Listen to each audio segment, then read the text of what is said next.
बानी पीटीआई को मुलाकात में कहा एहतजाज करना है, इसके अलावा कोई हल नहीं। शेर अफजल मरवत कहते हैं बानी पीटीआई ने 22 अगस्त के जलसे की तैयारी की हिदायत दी। बानी पीटीआई ने कहा आपकी मकबूलियत आपकी दुश्मन बनी।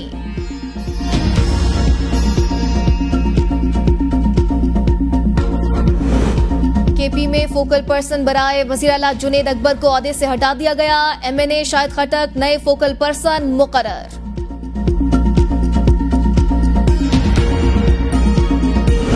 मुल्तान में तूफानी बारिश से मकान की छत गिर गई, कोई जानी नुकसान न हुआ। यसमान की बंगला नहर में 30 फीट चौड़ा शिगाफ। जामपुर के नदी नालों में तोगयानी। जंग के इलाके 18 हजारी में बारिश से नशेबी इलाके ज़ेर-ए-आब। बलोचिस्तान में डेरा बोगटी वाशेक बसीमा में बारिश। जैकबाबाद में भी बारिश से नशेबी इलाके ज़ेर-ए-आब।